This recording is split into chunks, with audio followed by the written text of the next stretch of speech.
All right, welcome again to Social Distillation, the submarine still of the internet, where we attempt to drop the bead for white lightning straight onto your brain. What are we talking about today, Samo? We've got Winter's Hearts. This is our Wheel of Time episode on Friday. And I think you're on a timeline, so we'll actually have to be, Yep. concise and on point. Which is going to be difficult because I'm still trying to wake up. So hopefully my brain will engage at some point here. But I have these high dose Delta 8 gummies that I take when the pain gets too bad to ignore. And I was a dummy and I waited too long to take it last night. So it still hasn't worn off. I slept way later than I wanted to, and I'm still trying to shake it off. But at least I'm not in excruciating pain anymore. Well, luckily for me, I just have a half day because I've been working on a broken foot Oh, and it was getting better. But last night I had one of my athletes in, and one of his coaches told him to do a thing that was pretty stupid. And I said, "This is why you don't do that." And I did it. oh no. And I rebroke it. So it's good that I had a half day today because that was all it could take. And also, I'm reeling from last night's football game, not because I'm a Chiefs fan, but because I started Kadarius Toney, and one of the guys Well, in our league has been giving the memes for the trash talk. Uh, here. Whoops, where'd it go? Bring that back. did I just see cinder blocks? Yeah, well, yeah, we're gonna get there. But this play resulted in a pick six. Look where the ball is in his hands. My gosh, Yeah, that I was had his not seen first that. drop. That was his first drop. This is the second drop, and he's the Lions player of the game. So, uh, yeah, Ah, that poor was kid. my wide receiver Ouch. for last night's game. Because I put him in because Kelsey was out, who is my tight end. So I get the first injury from a first round pick of our league. And I put him in because I was like, he'll see more targets because Kelsey's injured. He did see a few, and one of them was a little shovel pass, and it was on the goal line. So I was like, "Oh, cool! They're giving him the ball on the goal line." It was a little shovel pass, so he got the reception in 1 yard, and then then the next three times it was thrown to him were bad. Yeah, I was the scene from Boondock Saints. I can't believe that just effing happened. That was me throughout most of that game. Um, and so I really didn't want to record today because I'm so out of it. But then I remembered, wait, no, we're about to get to Bale Doobie Doobie Doman, and that we need that as a palate cleanser because of the ranting from last time. Yeah, So we should be able to get there. We cut it off last time because we're still on Matt's storyline, but now you've got these uh it's weaving in some different perspectives and introducing different characters or reintroducing characters really who are going to play a significant role in Matt's storyline through this book and through the next several books actually. Uh so we're on chapter 18, An Offer, with the uh samurai-esque Seanchan helmet there. Uh I've mentioned this you mean before. you don't like the scarecrow helmets that they have in the show? I was trying to figure out what the heck was going on there and what the point of that was. But yeah, we'll get to well actually, um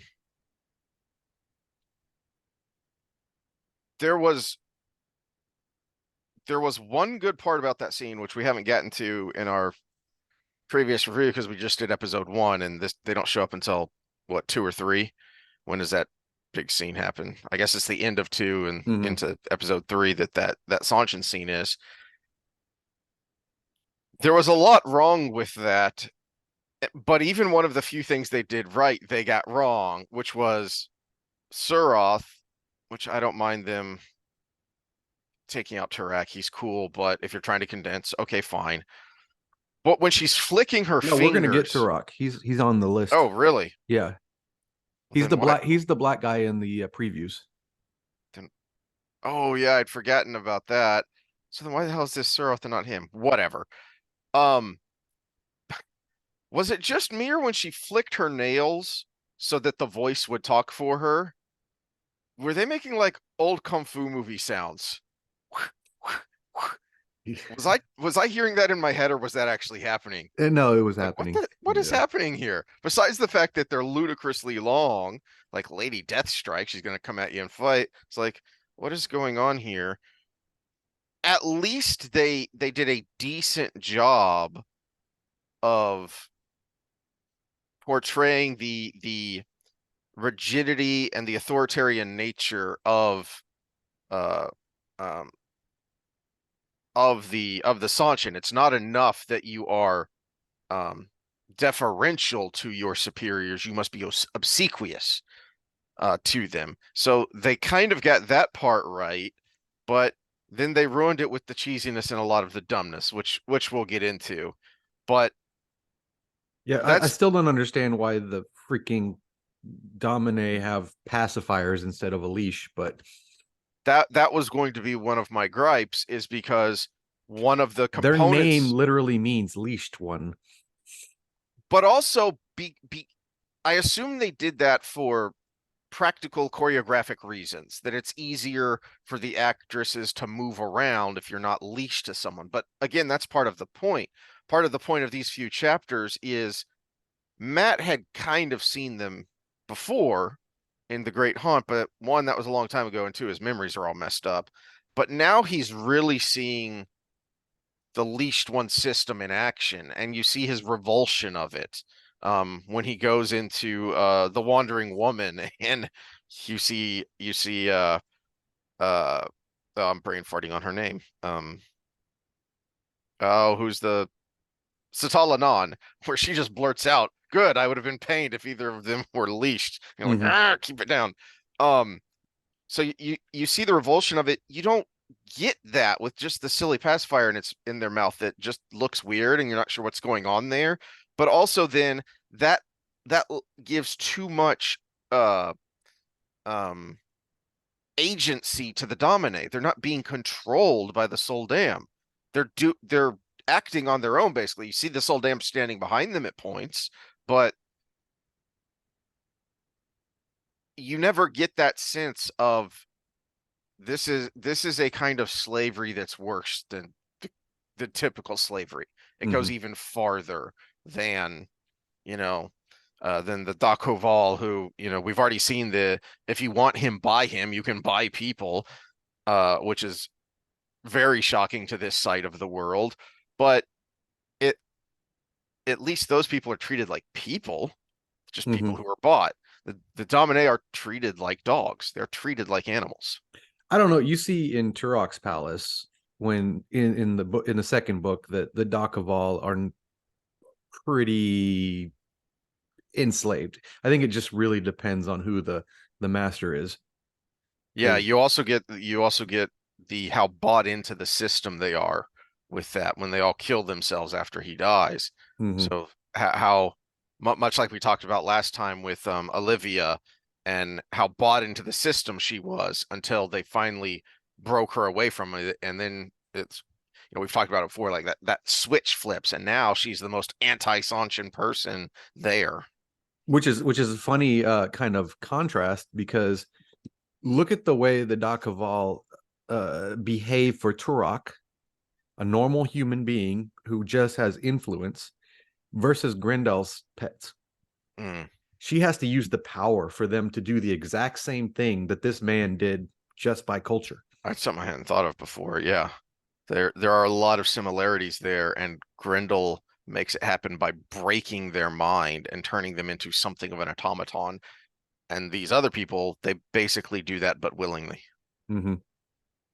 Um, I've mentioned before that I like it, and I wish you would have done this a little more to kind of condense and move things along. But from the opening of the chapter 428 to about 436, it's all basically summary.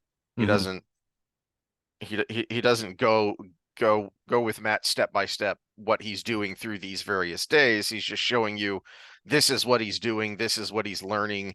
So he's kind of moving along, some of the storylines that he's already set out there. Well, Like and is it it, and just when he was asked, remember why isn't Matt in this book? And he's like, well, he just had a building fall on him. Yeah. Well, we just got him back, so he's got to be like, well, he did have a building fall on him, but all of these things happened in that time. Hmm. So no, it wasn't worth telling the story at that time, but we do need to catch you up because Yeah. he's this has been long enough for bones to heal. Yeah. So it's not a short period of time. It's a good point. That does take a while. Um, all Otherwise, right. you would have had to have little chapters where it's like, and Matt's still recovering, and this is happening, and then back to Rand. Uh, What's kind of your first thought here? I, in the description section, I like how he really hammers the point that, like we said, is missing from the show is that the Seanchan are nuanced. Yes, Mm, they're the horrible things we just talked about, but also they've brought together these armies. All these armies are willingly following them and they're in greater order. These armies that were irrelevant to keeping order in their nations are now respectable mhm. entities. Yeah, and because through that description, he's spending a lot of time with the rank and file, both in the military rank and file, the soldiers, but then also the settlers who are coming through. So he's getting a really eye-opening ground's eye view of who the Seanchan are, as contrasted to, Rand, who's dealing with them on a strategic level, or Tom, who's snooping about in the higher circles to suss out what's going on, big picture wise. Do we ever get Um, an insight on the gardeners on how they deal with the longing? no, I don't think we ever do. Because I can't even imagine there would be steading in Seanchan. That's an interesting point because we know how the steading came to be during the breaking, Mm-hmm. and um no, because there were steading in the Age of Legends. It's just the longing came about in. So what would they When have the after the breaking, when they couldn't find their homes, yeah, yeah. and then they get to a point where they were tied to it. They were reliant on it. So I don't know that we ever do get much detail on the gardeners, who they are, except that they're special, they're different. Yeah. But we'll get Well, to that and here in a bit. it just his description of them, they seem very angry compared to regular Ogier, and I'm almost wondering if the ones that went overseas with the Hawkwing army became almost nihilistic because of being so far from the Hmm. steading. There's a thought. Is that where the gardeners came from, or were they Ogier who were already there? Because I don't know that they would have been part of the Hawkwing army from what we know about the Ogier, on this continent. From what Loyal says, it sounds like they, except for building cities and doing that work, they pretty much keep themselves separate Well, from people. that's what I'm saying. They could have gone over as a Hmm. building unit Mm. and not been, not been given access to steading because they're overseas. And ultimately down the road, you get the end product that is not as nice as the other ones. That's a good point. Is maybe somehow this group found a way to break the longing, but in so doing, they became incredibly severe. Is the word I think when we do see the gardeners and when Matt's looking at him, these are very, I was gonna Mm-hmm. say stern, but that's not strong enough. These are very severe Well, the way individuals. he says it, the gardeners looked at a man as though wondering whether he needed pruning for a few limbs. Yeah, yeah. All right. The next thing that jumped out at me, that I thought was really interesting, maybe we might want to spend a second on, is well, actually, I think this actually connects, because I was skipping through to his little encounter with Tuon when she just is there in his room. But right before that, and again, over analyzing everything, so I don't think it's an accident. He has a little rendezvous with Alundra, trying to canoodle her secrets out of her. And I like her response here. I find it interesting. So this is the bottom of page 440. So uh he'd been to some bellfounders and they were as confused as he was, if not more so, because they don't know why he's asking. And so he goes back to Alundra to try and you know, let's see. Um, Yet kisses that left her trembling did nothing to slacken her resolve. Me, I do not believe in telling a man more than he needs to know, she said breathlessly, sitting beside him on a padded bench in her wagon. She allowed no more than kisses, but she was very enthusiastic about those. The thin beaded braids she had taken to wearing again were a tangle. Men gossip, yes, chatter, chatter, chatter, and you yourselves don't know what you will say next. Besides, maybe I have made you the puzzle just to make you return, yes? And she set about further disarraying her hair and his as well. I like his turns of phrase for uh shenanigans. The way he hints at so much rather than just telling you, which is loads of fun. But Yeah, and just knowing what it's like to be Matt's age, the blue ball he must have when he gets back to the palace. Hopefully Tylin is ready because he will need he'll he'll last about 20 seconds. I love that exchange. It's another one of those small subtle things for why Jordan was so widely praised for his ability to write men and women and their interactions with each other is because again, show don't tell. He's not just telling you, he's showing you. Wait, but because if you think about it, wait, isn't the stereotype that women gossip? Yes, men do too. We just don't call it gossip, and we don't think about it as, gossiping, like women sitting together gossiping. We do it differently and we think about it differently.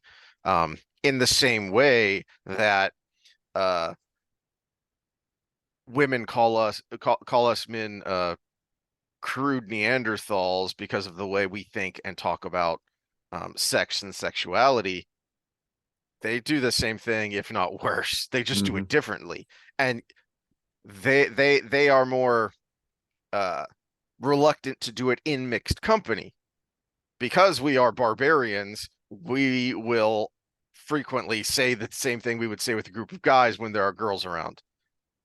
Women are much better about not doing that. Mm-hmm. Well, and the thing about women that's funny is they'll do it in private with each other, thinking that the other woman will keep the secret. Whereas us guys, they'd be like, "You went home with that number, that 2 out of 10 the other day. Oh, yeah, it was a slow night, you know." We just say it out loud. Yep. Say it out loud and uh with a lot of meanness because we're barbarians. Um so there's like several things wrapped up just in that one short scene that just reinforces the world, reinforces these characters, reinforces that suspension of disbelief that these are real people doing real things. Um and then again, I hadn't really thought of it before, but I don't think it's an accident that he's having this encounter, this, men are from Mars, women are from Venus little scene, and now all of a sudden here's Tuon in his room. Uh and she too is something of a mystery. Uh let's see, where is it? Where she's well, first we get the scene where Anath is telling her just let me beat you. And Matt is confused and trying to figure out what that's all about. And then uh, a couple pages later, yeah, 444 is when she's in his room. Uh, so 443, 444, she's in his room and she's examining the Ashandarai, the the spear he carries, and uh, it's got writing in the old tongue, which is disconcerting to him. Uh, because of what it says, but then also he kind of it kind of, I think this is the first time it dawns on him. It's marked with ravens, which is an oddity here because the only thing we've seen similar to that before is the heron markings on the swords.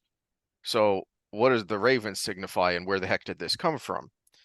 But then he has the thought ravens were an imperial sigil to the Seanchan. Mhm. And he's already concerned because she's already offered to buy him. So he doesn't want her thinking, well, so you do belong to me. Uh, but then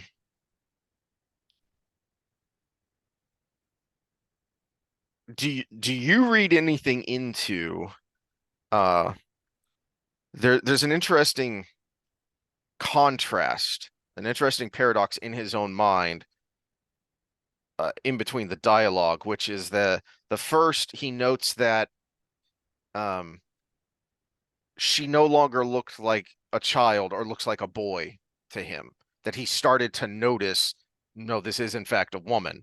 You know, it makes the point if she wears these wide tight belts that emphasize where is it? Those tight wide belts she always wore made sure you noticed what curves there were. Um, and then he has this thought of he seldom saw a grown woman younger than his grandmother that he did not at least think idly of what it would be like dancing with her, maybe kissing her, even though snooty Seanchan blood. But never a glimmer of that crossed his mind with Tuon. Yeah, I it's a kind of yeah. Go ahead. Go ahead. I kind of feel like this is Jordan telling you something very deep, very subtly, because very often the man or woman you end up with isn't what you pictured in your own mind. And some people more than others. Like we had a mutual friend that had a literal list of not just like chatting and what kind of girl, what kind of person are you looking for. It's no, there was an actual list in his mind of these things. You know, so Well, some people are more we see specific that than others. nowadays. We see that nowadays on accident because that's what dating apps are. You make your list and it matches Hmm. you. Hmm. And unfortunately for the guys, our lists are very short, and the girls' lists are very long. Hmm. And that's selecting for a very small number of guys who are taking advantage of the situation. So, sorry, ladies, they're not going to stick around. Uh, That Venn diagram does not overlap very much. no, uh, but no, we do have a little bit of a mental block where it's the grand argument. Is it the emotional side of your brain or is it the cognitive side of your brain? And sometimes it's the rider on the elephant. If the elephant just go, then you never understand what the rider wants. And he might have needed this because Matt is a very reflexive guy. He Hmm. probably needed something to override the I want to canoodle her today for him to earn that, get that respect, and then slowly see those other things about her. Otherwise, he would have just been blinded by that initial reaction and Hmm. never gotten to the respect phase. And I do something I hadn't thought about it in these terms before, and I just had this sudden thought of um contrast his meeting with Tylin or Tuon. The keep make the names more distinct, damn it. Contrast Matt's first meeting with Tuon with Rand's first meeting with Elaine. Because now Elaine is that trope, that stereotype of the princess. So in that meeting, early on in the Eye of the World, you have that classic fantasy of the farm boy and the princess, and she is described as absolutely stunning. I mean, one of the ways he describes her is by Rand thinking about how his mouth is literally drying and he's having trouble talking. It's making an awkward situation even worse. Uh, and then contrast that with Tuan of this is someone who is nothing like um the women he is attracted to, and he doesn't have those same thoughts at all, is what he's telling us here in this scene, but we, the reader, know that this is the person he's fated to end up with. This is the person he is going to end up marrying. I got something for spoilers there that actually is important to the conversation. Okay. It's very important to what we're talking about, but it would be a huge spoiler. So, And as I'm thinking out loud here, it occurs to me that this meeting is much more reminiscent of Rand meeting Min, because she's something of an oddball with the way she talks. She doesn't act like the girls that he grew up with at all, because she's so extroverted. She has a bit of a Matt-like sense of humor. And then of course she's very tomboyish. She dresses like a boy, which you don't see. Girls don't wear pants. That's not how it works. Um, so well, he's thrown off by it, and he doesn't have the same initial feelings that he does when he meets Elaine. And to your point earlier, he's blinded by all the external. Um, Go ahead. yeah. So this is part of what I have for the spoilers, but it's not a spoiler because we're in it right now. Notice in this moment, Tuon doesn't care about Matt and Tylin. Mm, that's an interesting point. Yeah. Yeah. So that we'll complete that thought after we get through the chronological part. Yeah. So, um, and then he has this, so all this going on in his mind, and then he has this external, this verbal exchange with her, which again is very different, and yet he's still very Matt, and he's still this Well, is and this is something. This is where their banter kind of starts really accelerating here, because she's the blood. She's the mm, highest of the blood you could be, other than the actual Empress. And this is the second time she's offered to just buy something. mhm, Can I just buy this thing from you? Yeah, you'll give it to me. I'll give you 10 times what you gave for it. Just like her offering to buy Matt was, I'll give you twice what you name. Is she just like, I can buy you? Everything is yeah. purchasable. The world is my object. And he's like, you don't want to pay 10 times his price. And he's like Yeah. tugging his little scarf. Uh, the price wasn't gold, my lady. Involuntarily, his hand went to the black scarf to make sure it still hid the rigid scar that encircled his neck. Only a fool would pay it one time, let alone 10. Now go to her perspective. If Mhm. she's very nuanced, she notices him tugging his scarf and everything. What would you think if you were her? He won this in battle, and he very narrowly made it out. Is what you would think. I had not considered that. Yeah, that must be, that's the most logical thing that would be going through her mind right now. But I love that until I think we finally get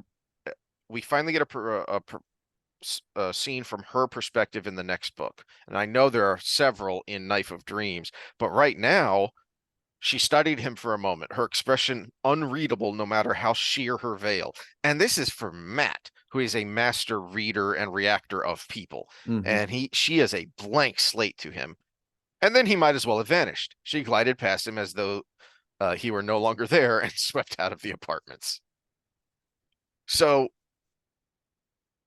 the other thought I had as I was thinking out loud is I hadn't thought about it in these terms when I was watching it or when I was ranting about it the other day. This is a scene that purpose uh, perfectly contrasts with Matt and Leandrin in that first episode of of the second season. That this is how he should have been acting. And we see a little bit of it in the next couple of episodes, but his whiny despondency is the antithesis of Matt, at least when anyone else is around. He might have his moments of doubt and frustration when he's alone, but he never lets someone else see that, especially someone who's an adversary or a potential adversary. Well, in the show, there were two things that I have written over and over and over again in my notes. The first one was Uh, the second one is the word lazy. This was lazy. This scene was lazy. They're just yes, getting it's a through good point. this. It's lazy all the way through. The Elaine introduction, that was lazy. The Matt interactions with Leandrin. Leandrin, the actress, whatever her name is, Kate something, she Fleetwood. She's trying her best, and Matt's going. And then we get scenes where, like you said, the voice and Turok or Suroth were actually decent, but then we still have Perrin going. I don't know who's coaching these people to look dumb like this. It's so universal across these actors that I'm like, someone is telling them to do That's this. a good point. That's a good point. It's it's kind of one of the criticisms and discussions after the Star Wars prequels of, why are they so bad? And then people started to realize, oh, they're acting like this because they're being told to act like this. Mhm. Because it's not just there were a lot of criticisms of Hayden Christensen and well, yeah, but Natalie Portman is an actress that we've known for a while since she was a literal Ewan child. Ewan McGregor is an Ewan actor that we McGregor know is who's done an good amazing work. actor, and he was so over the top as Obi-Wan that it was off-putting. Yeah. Yeah.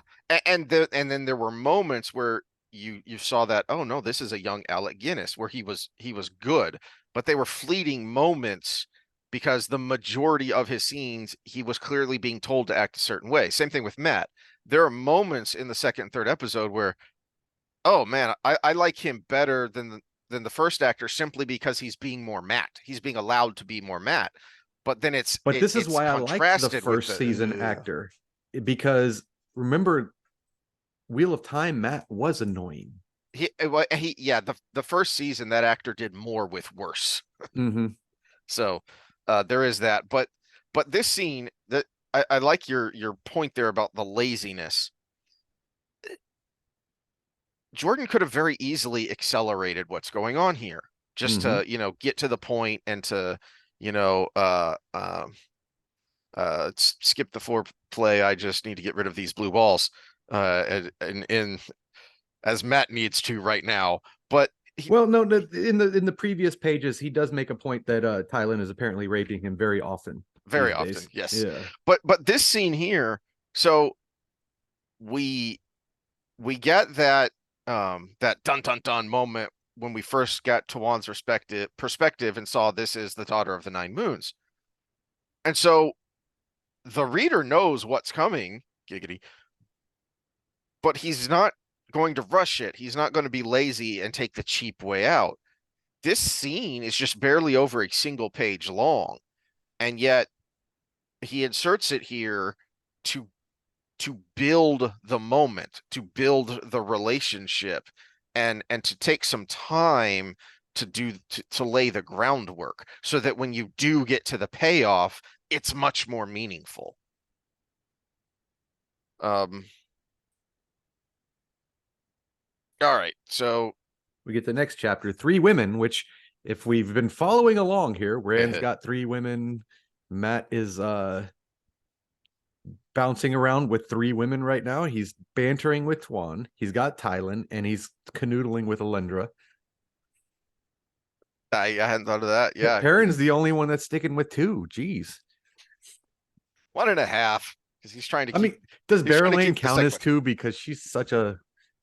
That's why I say a half because she's working hard, but he's trying to keep her arm's distance. I always thought that, and this is a semi-spoiler, not spoiler. I always thought Galad and Berylane should have gotten together by the end. Yeah, moving along. I like the last sentence of the previous chapter though. Afterwards, long afterwards, he would wonder why the bloody dice had not warned him. As he goes and gets caught up in Satelanon's schemes here to try and rescue these Aes Sedai who are now Domine. And that's what unfolds here is Smash like, okay, I can do this. Alana, yeah, I know her. She's annoying, but or not Alana, crud, who's the green here? I'm forgetting. I'm forgetting to Jolene. Jolene, yeah. Yeah. Jolene. Because she is there's a lot of Alana in her. Diggity? No, moving on. Let's not get sidetracked.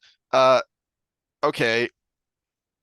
I'm I'm I'm a decent fellow and I've got a big heart, so okay, I'll help you. And because Satalanan wants me to, and I need her help. So all right, I can do this. But then as it unfolds, because he's a big softy, it turns out, oh crap, there's another one I've got to get out. And then, oh crap, there's a third one I've got to get out. So because he says, yeah, okay, I'll do this to one, and then it snowballs and he gets stuck having to be a big damn hero and rescue 3 Aes Sedai and get them out of the city when he leaves. As is Matt's style. As is Matt's style. Um, And then we get Dooby Dooby Doo. yeah, and in the middle of all this, Bail Doman shows up. Out of kind of freaking nowhere. But it's great. And the lady again and is with him. I can't wait to see how terribly they ruin that character. I don't know. I just don't even see it as on the radar of what they're gonna do. So All right. I'm looking for a pronunciation, but it's not in this book. Because I always thought Aegeanin. Yeah, But I can't ever. I'm sure he actually wrote rules for the pronunciation and grammar of the old tongue. I've never found it or never really no, bothered looking. there's rules in the cheat book. Hmm. But I have too many things to learn a new language that's fictional. If I do learn a new language, it should be German because I'm still married to a German woman. And I need her not talking about me behind my back. But Uh, uh, I like the exchange between Stellanon and Matt here, and to me it's very reminiscent of Matt's conversation with Sawan in The Dragon Reborn, where she tells the story about her uncle who died running into a fire to save people. Whereas before he was always kind of thought of as this shiftless, lazy shirker joker, uh, until it came to nut cutting time. And I kind of get a little of that vibe here. So on page 457, when he kind of, I feel like I hear it kind of snarky in my mind of, do you do this often? He asked. I mean, hiding Aes Sedai, you know, there's a touch of accusatory there in my mind of, what the heck are you doing? Do you take, this is a huge freaking risk. Do you do this often? Says the guy who jumps out of haylofts and goes running into the night and storms the Stone of Tyr and is about to do something equally, if not more, heroically absurd.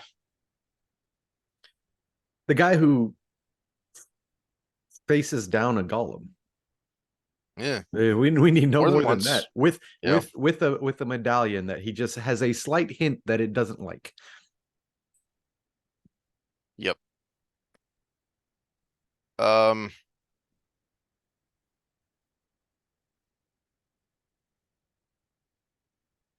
Thinking that nothing is an accident, I have to think the moment here. So this is 458, 459. The moment where he catches Jolene in a quasi lie and how he kind of smoothly gets it out of her. He reads the situation, then he smoothly gets it out of her, and then has the oh crap moment. I've got to go rescue Teslin now too, Mhm. because I'm a decent person and I can't let this go. Um, this is very shortly after that scene with Tuon where he got nothing. And I kind of feel like maybe there was a bit of a point here to reinforce that Matt's really good at this, and he got nothing from her still. Mhm. Um,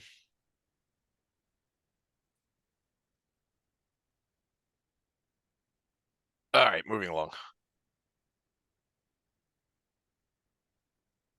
Well, there was an interesting moment when he is talking to Jolene, and he trips her up Yes, on with the note. on the note in his Yeah. pocket. Or yeah. That's what I was talking about how he very quickly catches that and then very smoothly transitions what he was going to say into something else, because he instantly got that vibe of wait a minute, I don't think she knows what I'm talking about here. Let me test this. And then the very Matt moments of when he gets back to the apartment and he's pacing and kind of berating himself because he knows he's going to do it. His in his berating of, essentially trying to talk himself out of it. He knows darn well he's going to jump out of the hayloft again because he has to. And so as much as he doesn't want to, he's going to sneak in to where the Domine are and talk to Teslin. Mm-hmm. And she's pretty straight with him when he finally gets a hold of her. Yeah. And this is something that's going to start coming up here in the next few books of inverting what we think we know about the Reds. That, oh, actually, there are some that are decent people.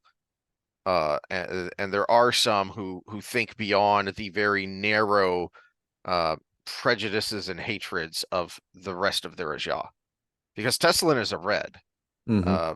The the the person we saw earlier in the Black Tower, brain farting on her name, from her point of view, she's a Red, and we're going to see some more of them. Pavara, who the Tower Black Ajah hunter there, she's a Red and very different from the rest of them. Now where is it? And then at the end of the chapter, page 464. Then of course Matt's luck being Matt's luck, he runs into Tuon. Now, of course, his thinking of damn my luck is not the same thinking that we might be thinking of damn my luck, because this is actually good luck, really, in a lot of ways, his running into Tuon here. Because it gives him another moment to interact with her, and it gives him inadvertently a chance to let her see his character. Because before, he's just the toy. He's just Tylin's pretty. And now she's able to get another chance to kind of read him here and see that this is someone more than just the court jester. This isn't just a buffoon. Mm-hmm.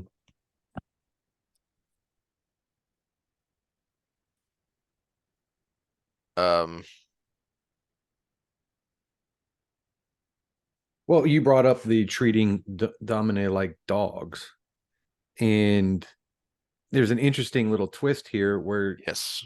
she brings up that some men just kind of take advantage of that. She's like, she uses the word perverted. So this is, she knows his shenanigans, she knows everything that's going on, but this is what would make him perverted. So they're not complete slaves.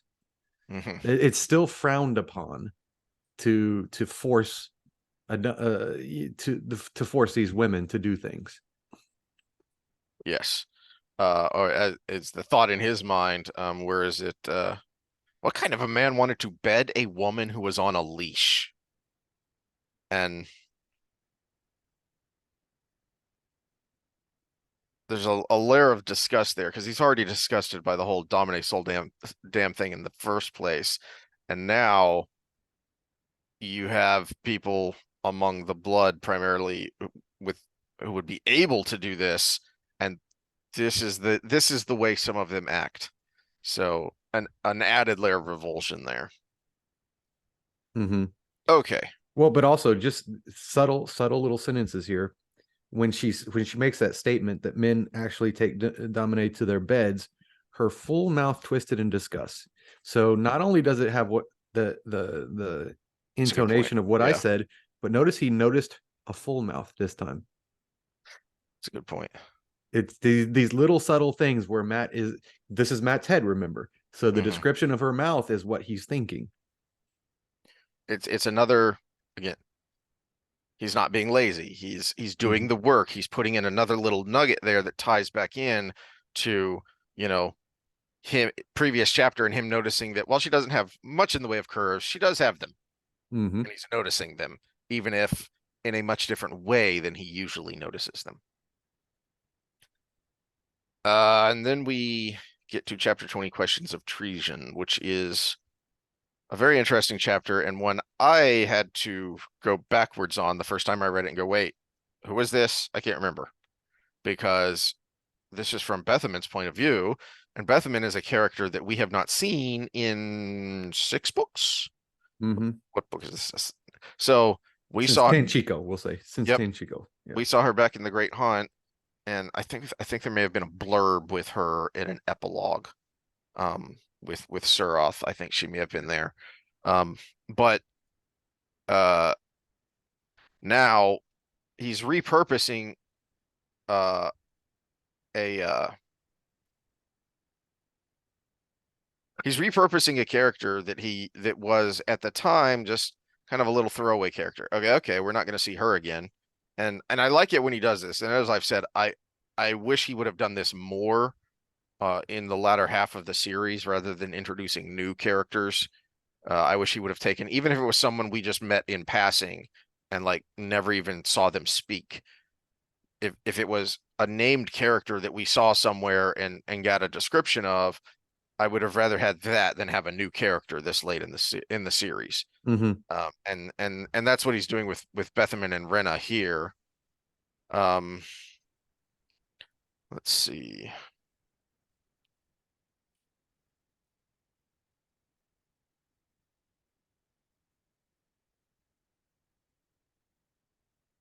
Oh no, that's right. Yes. Okay. Okay. So I had forgotten that we did see her again in Shadow Rising, Mm-hmm. because she's the one that is collared in Ganon's basement. Mm-hmm. That's what I said, since Tanchico. Yeah, okay, so I had forgotten that. Um, so she's the one who walks in and sees um Rena and Seda, who are the ones that the girls collared while they were rescuing Egwene. And so she walks in, says, "Holy crap," and runs, because she's so shocked, which obviously, not only does this shake your entire worldview, but this has to terrify you as a person because you're also a soul dam. So wait a Mm-hmm. minute, how can the caller work on them? And if it works on them, it must work on me too. And then of course later she finds out, yep, yeah, it'll work on you. I do think though that there's a minor plot hole there that's always kind of niggled me, that I don't know if there's ever been an explanation for it, either in the books or in his Q&As. What made Ganon do that in the first place, though? Why would she think to do that? Because I don't know if it ever explains why she did it in the first place. Because to me, that always seemed odd that she would think to do that in the first place, unless Bethaman said something that kind of got her antenna up. Hmm. So I don't know if Scott, where'd you go? Help us out here if you've ever seen an explanation of that, or if you can remember if it's mentioned in the books anywhere, because that's always something that's kind of made me scratch my head.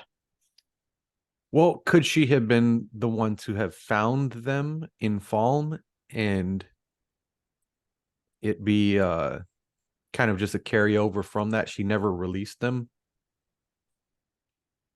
I don't think Ganon was in Falm. I think she was back out at sea. I don't think she was ever there.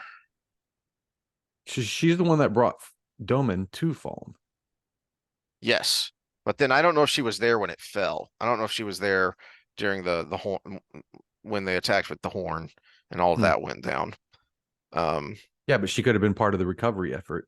no, because we're told rather obliquely at some point, and we get the hint of it here actually, is when the oh, what are they called?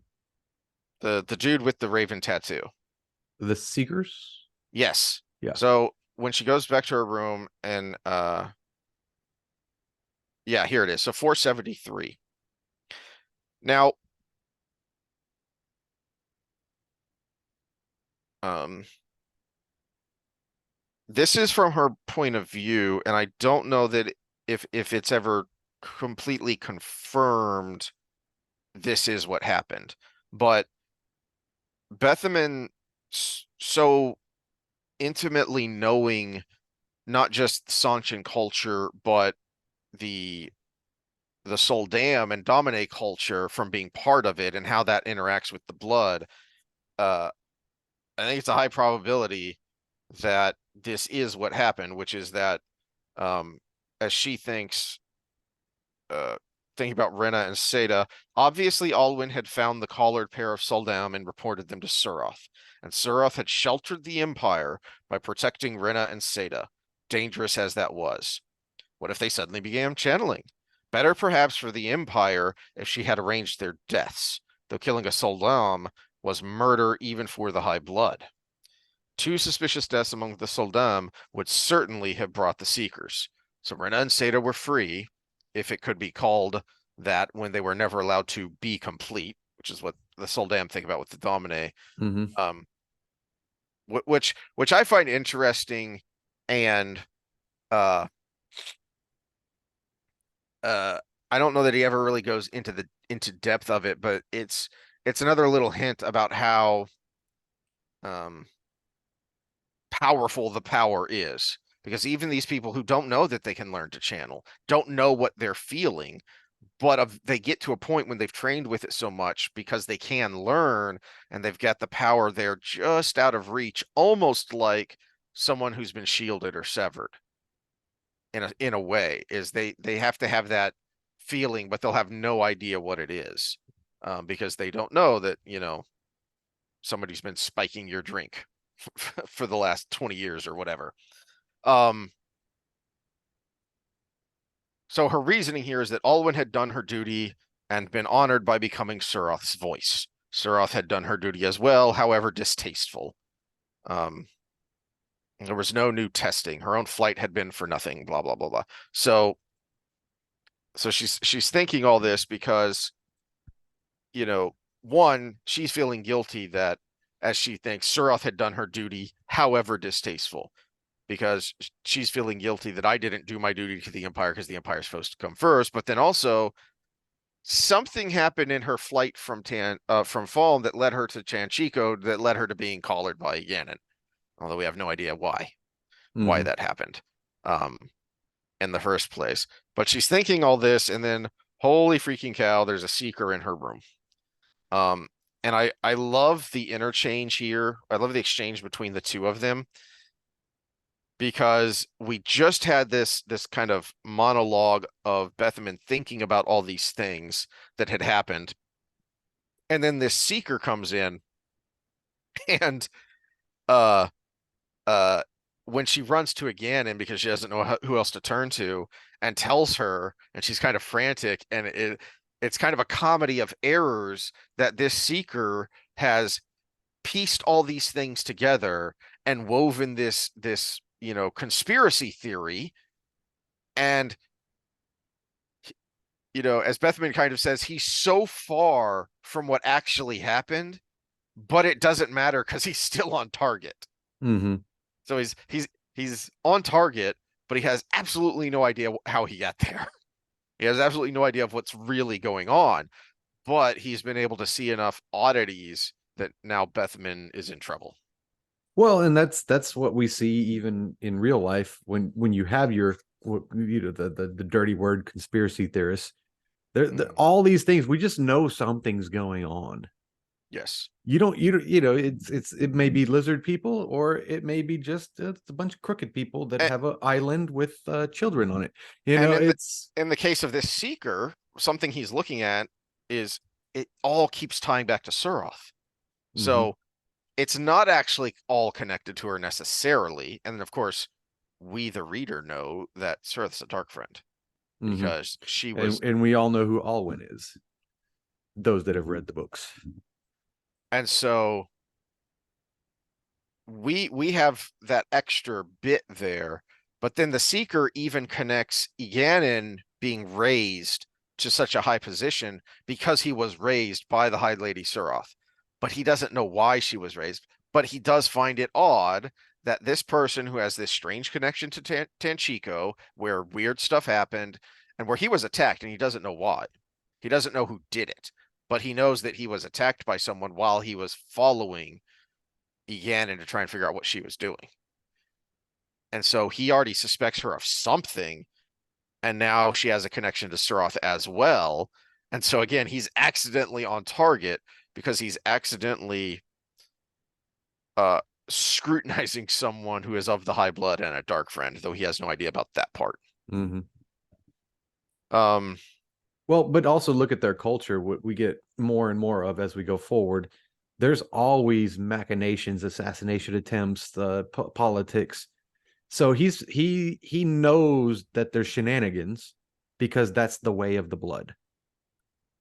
You don't have to say dark friend to say shenanigans are going on, and I can pick up the pieces that say Suroth is doing these things that are not in the interest of the Empress. mm-hmm.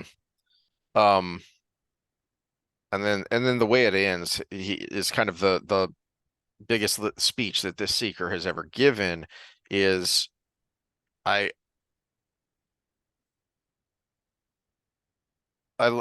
is another great example of how Jordan can take a small, seemingly insignificant character and make them real, because you've get through this whole conversation that this seeker truly respected Turak.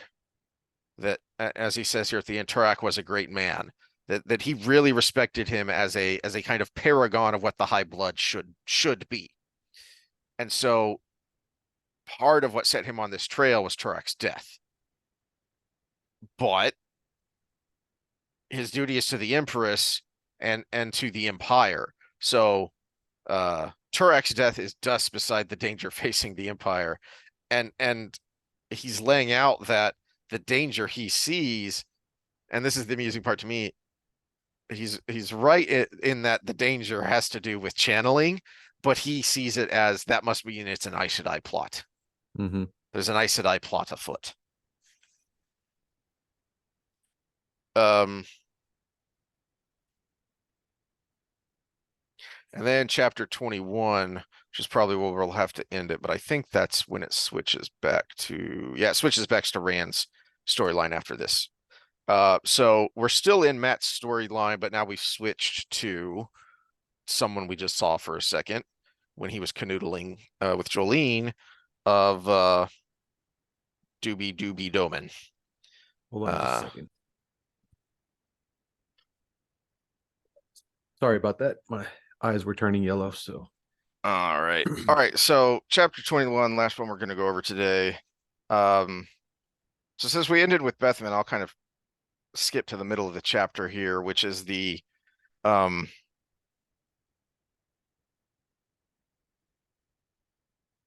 reason, or one of the reasons the last chapter played out the way it did is because you see a very clear transition in Bethman's head from the opening of the chapter where she's very self-assured, very strong. She's had this experience, this unnerving experience, but she's buried it way down, and it's made her stronger. Except one of the themes of the book, something we've talked about a lot, something that's talked about in the books, is there's a difference between strong and hard. Mm-hmm. And what Bethman has actually done is made herself hard, because when confronted by the Seeker, you see how brittle her self-confidence is. Because at the opening of that chapter, she's thinking about Rena and how she's able to be bullied and bossed around by everyone now. And she used to be one of the terrors of the Saldam, one of the chief hens in that roost. And now everyone walks all over. And Bethman's thinking about that, about how, well, I had this thing happen to me too. Well, yeah, but yours was a lot less public than what happened to Rena and Seda, who are being protected, and they have to kind of feel that sword of Damocles all the time, I would think, Rena and Seda, that we are only alive or uncollared by the good graces of Suroth. at any moment she could revoke that protection and we're doomed. So they're in a constant state of fear. Well, Bethman's in a constant state of fear too. She's just shoved it way down and then built kind of a shell around it. But then when the Seeker comes in and kind of bursts that bubble, all of that self-confidence is gone. And when she goes to see again, and it all just immediately comes flying out. She's going in there with a plan, right? She's going in there with a plan of how to say what needs to be said without saying too much and without, you know, without giving up any leverage. And yet as soon as she get there, it just immediately all comes flying out because she's terrified and she's desperate to get out of this situation. But before we get there, and then after she leaves, we get some good doobie doman. I love the interplay between these two. I liked it way back when they first met and they were kind of sizing each other up as far as competence and skill, but then also looks. He's a properly set up man. So there's a bit of the fun that Matt and Birgitte have when she's so attracted to people that he finds repulsive. And then you kind of get a little bit of that with Egan and Bale, that they're just made for each other. Mm-hmm.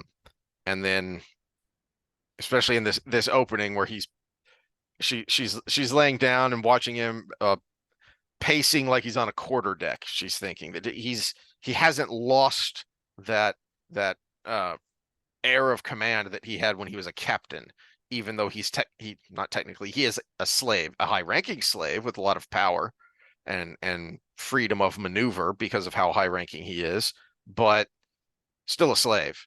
As she says, you cost me a lot, damn it.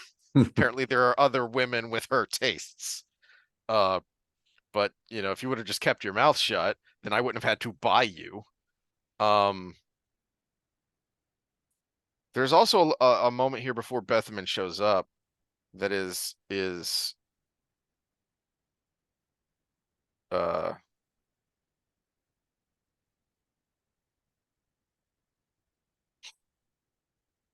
when he offers when he makes the offer of, let's just get out of here. Let's just, you and me, get out of here.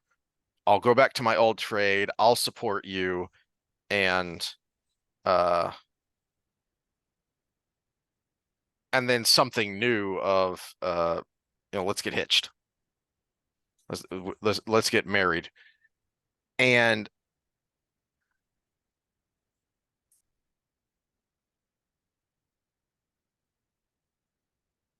there's an element of what we were talking about with Lan and Nynaeve here as well, that Egan and the captain, Egan and the soldier, has been softened by Bale. That she's not quite as stern. I mean, she it kind of reasserts itself when Bale says, let's get married, let's run away, and I'll support you with my old trade. As much as she detests that, but this kind of shocks her back into the moment, into the, whoa, wait a minute, what are you talking about? Phenylethylalamine, by the way. That's the chemical that releases in your brain when you get stupid. Well, it's happening to Bale too, but it's not just, he's misogynist. It's happening to Bale too. It's just happening differently. Mm-hmm. I mean, he is, no, she gets dumb in her own way, and he gets dumb in the I want to protect you way. Exactly. Yeah. But all of this is, he's being a bully. He's being no, he's still submissive to her. I mean, he's just in private, they're a couple. In private, they're familiar, they're intimate. But in public, he doesn't act the way he's supposed to. But she says it in her head. He acts the way he thinks he's supposed to. Yes. Which I don't know that she ever makes this analogy, but what he's doing is, he's number one, he's Riker, and she's the captain. So he's not acting like a Sojin, however that's supposed to be. He's not acting like a slave, a high-ranking slave, but still a slave. he's acting like the first officer on the deck of a ship, and she's the captain, which is a big effing deal for someone like Bale. Is not only was he the captain of his ship for, I don't think we're exactly told, but the description of him, I'm pretty sure he's described as having gray in his beard. Mhm. So this is a middle-aged guy who's been sailing for decades, and a big chunk of that time he's been his own master. But then when the last time we saw him, he wasn't just a captain, he was like an admiral. He owned a dozen ships that he owned and was responsible for, and that, you know, was the ultimate commander to, while they had their individual captains. So this is a big step down for Bale, but he's being stupid in his own way. The other thing that I just wanted to touch on is the, as much as she wants to, she's still bound to this point. Again, this is a progression. This is a character arc here. We'll see what happens in the next couple of books. She's still bound by her culture. I love that title from a little while back. I think it was in the previous book where it was talking about, there was an Aes Sedai chapter, and the title was Stronger Than Written Law, because that's how custom can be, because it's generally older than written law, and it's ingrained in the person, and thus known on a subconscious level more so than the law, which you would have to read and know on a conscious level. So as much as she's intrigued and tempted by this idea, she's still bound by her culture, which is, and there's a historical precedent here that the founding fathers are criticized for having slaves. Well, a lot of them freed their slaves on their deathbed. Oh, well, see, they just did it when they died because they couldn't otherwise, because there were very strict laws on purpose, because the people who were perpetuating the slave trade didn't want it any other way. So they made very difficult laws for when, how, and why you can release your slaves. And you get some of that here with the Ganon of, I can't just free you. I have to be able to do this. I have to be able to provide for you. I have to set you up so that I just don't just throw you out on the street. And for you, that means having a ship because you're a captain. And I can't do that right now. Did you have any other thoughts on this chapter? Uh, well, I think the big thing for me here, I know it's kind of reverse roles. You were more on the personal level with these characters, and I'm more on the what happened. This is where you find out that Bale and Aegeanin freaking fucked everything up. They didn't do the you had one job. Yeah. You had one job. Get rid of this thing that can control the most important person in the world right now. And yeah, we'll see where that comes to bite us in the ass later. It's not a spoiler because you know from this chapter this is going to bite them in the ass later. This is Yes. there's no other reason to have this whole thing in the storyline. Not only is the male Adam still around, but Suroth has it. Yeah. So, and like I said, we as the readers also know who Alwyn is. So I like the way the chapter ends with when Bethman finally leaves, and all right, Bale says, all right, well, so now we need a plan, because now, again, as Ganon is thinking kind of along the same lines as Bethman is, oh my gosh, this seeker is so far off what's actually happening, but he's so on the target, it doesn't matter. We've got to get at it. We've got to find a way out of here before he uncovers things that will actually damn us.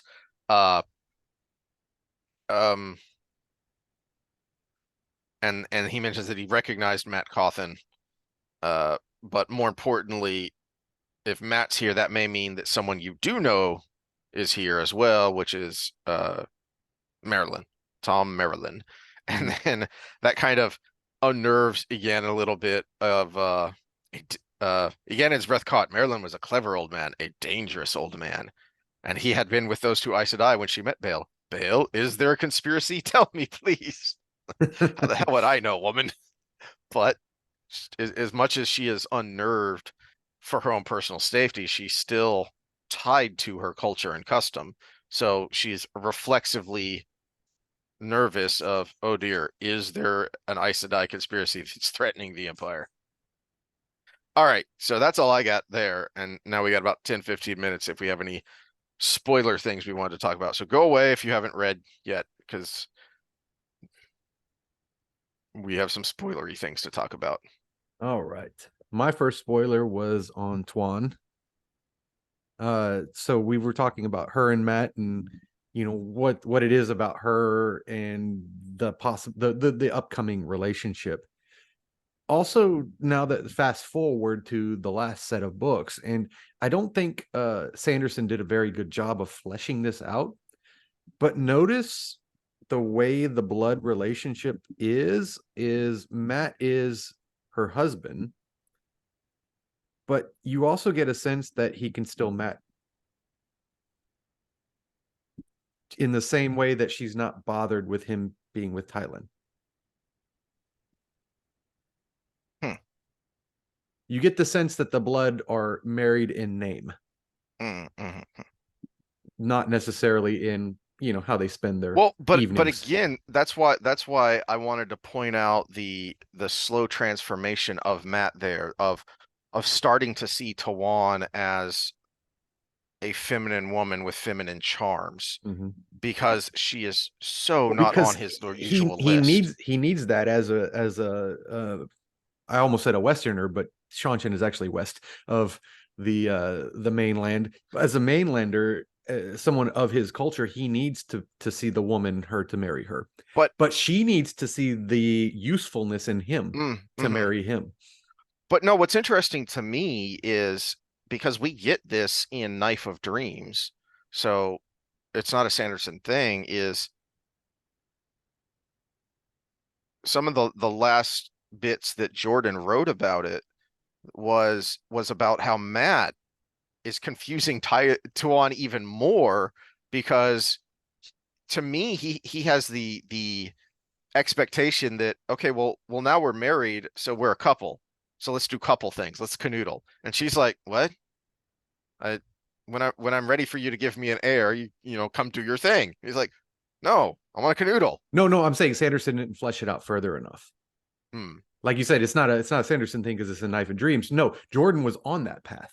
Yes, because Jordan was setting that up, but then you just get nothing more of it until Matt becomes a caricature of himself in the last 3 books. That's okay. So that's a good point. Because this is exactly Matt's life. The whole I'm running away from battle, but I end up killing Couladin.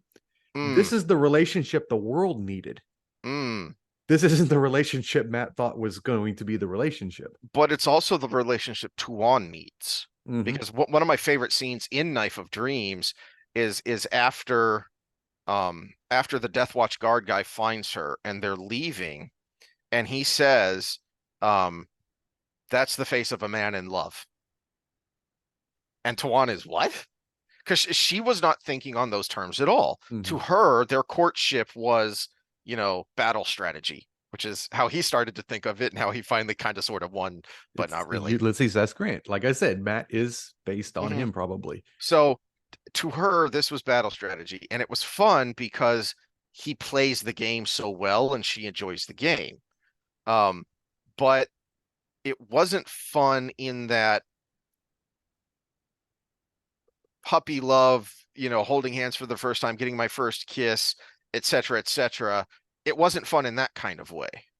And it kind of those were just the spoils of war, is what they were. Yes. Yeah. But they were, that's a good way to think of it, is they were just the spoils of war. They weren't, but to someone like Matt, no, that's the point. That's the end goal, was to get to those steps, to get to those increasingly intimate steps. And Tuon is just kind of blown away when because she's not looking at it in that perspective, and because you always kind of put your own, everyone has their own biases and they always project those onto other people. So she has to be thinking that Matt is, he's different, he acts differently, has a totally different personality, but he has to be kind of doing the same thing I'm doing, right? No, says the older guy who's a widower, so he knows what he's talking about. He's got children who are married, and yeah, if ever I've seen a man in love, that's it. You know, Cap, get out of there. Let's see. I said this already. We all know who Alwyn is. It's Semireg. No? Mm-mm. Wouldn't that her An disguise? Anath is Simirhaj. Tuon's Oh, voice. oh, I oh. was wondering what you meant. So I was wrong. So Yeah. who's Alwyn then? Because she was the one that was like the skyrocketed to her position is the thing. Uh, she was I don't remember exactly where she sat in the hierarchy, but she was a high-ranking Soldam that, and that was Bethamin thinking, okay, Alwyn must have found Rena and Seda and told Suroth to protect the Empire, and then Suroth, however distasteful, did her duty. And so what was odd was that Alwyn was raised to Sojin, to the voice of Suroth, in order to buy her silence. Mm-hmm. And that Bethamin knew because she found Ren and But Seda, but she knew something was up. Alwyn becomes important though. What does she do later? As she does some important and distasteful things as Suroth's voice, but I don't even think she's a dark friend. I get the impression she's just kind of caught up in all this. Okay. So I was wrong on that one, but yeah, so okay, so Anath is Semireg. Yeah, Tuon's, and that's why Anath keeps telling Tuon you know, let me beat you. And that's why Tuon feels uncomfortable around her because there's just something off in the way she administers her punishments. So Semireg travels with Matt the whole time then. No, because Tuon leaves Anath. You're thinking of the busty blonde girl. Oh, okay. Yeah. That's what I'm thinking of. Yeah, that is that Gosh. I'm drawing a blank This on is her the name. section where I've only read a couple times, so Yeah, I'm drawing a blank on her name. You first see her because she's the one shaving Tuon's head on mm. the ship.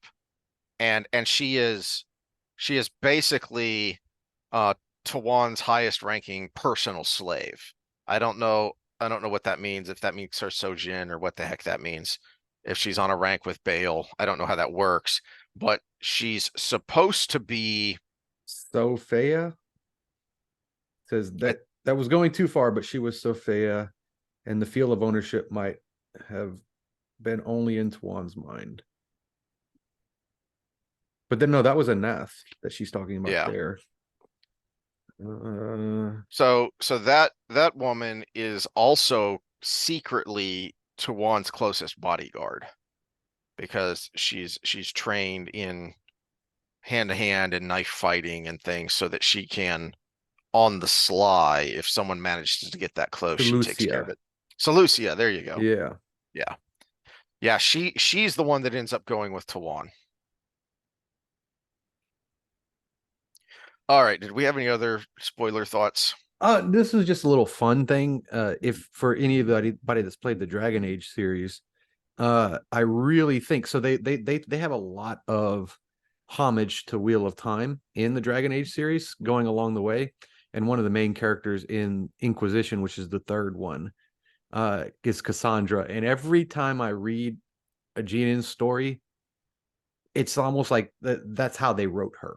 Mm. So they basically made her Cassandra is a Geonan. The way that they wrote her character, where she's very strict, she's very the look is how I imagine her looking. She's very martial, not just She's physically, but she's mentally. yeah, mentally, and she's very rigid. She's she's one of the devout of the faith in the game, but at the same time, it's very similar to how devout she is to the Empire here. So it's anybody who's ever played those games kind of look at that and see if you agree with me on that. But that's how I always pictured her. So her voice and her face are what I see when I read those passages. I have not played anything but the first one because I've heard a lot of complaints about the subsequent ones, but You But know what? The second one, the complaints about it were that they reused maps and but it's got smooth gameplay. And yeah, they did reuse maps, but that was because they apparently were accelerated to they were supposed to have another year to bring it out, but they're like, no, release it now. So the people who were making it were like, oh shit, well, we'll just do this. bro, Yeah. And but at the same time, yeah, that's a little bit annoying, but the story is probably the best one of the three. mm, So it's interesting. yeah, it's kind of give and take there. Yeah, a little bit gameplay wise, you got redundant maps, but the gameplay, the actual mechanics of the combat style are the smoothest of the three, and the story is probably the best of the three. I may have to give it a try at some point. All right, well, that I didn't have any other spoiler things that I remembered. I should probably start taking notes with along with you so that I can remember.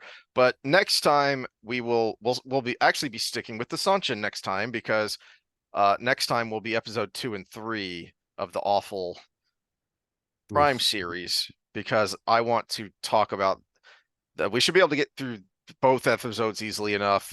We'll see if we want to try episode 4 as well. But Yeah, because even if we all are bitching and moaning in 2 and 3, it's like repetitive from the first one. So like yeah, our yeah. initial complaints just keep happening. hmm So There are we just should be some able to. specific things that jump out, and to me, one of those specific things is that Sanchin storyline there with Perrin. There's a I, lot. There's so much wrong with it. I'm gonna stick with my initial analysis of the show. I just really think they don't expect to keep going, so everything they do is just to like fast forward. Mm, And the Seanchan are yes an enemy, but they're not going to be a nuanced enemy at all. They're going to be just bad people that have slaves, is what it is, and that's like the number one thing you can do to make a bad people in today's movies. yep, yep. And yet they don't make them bad enough. And we'll talk about that. And part of it is the stupid golden pacifier instead of the collar, because the collar is so much a symbol. Mhm. Uh, I wonder if they were worried about harming people who watched it by seeing people on a leash because everybody's so goddamn what are, sensitive right what are you now. talking about? Furries do that all the time for fun. All right. So on that note, On we will that see y'all note, next time. we will see you next time. And Scott, please tell us if you're alive. Yes. Yeah, we haven't heard from you in a while.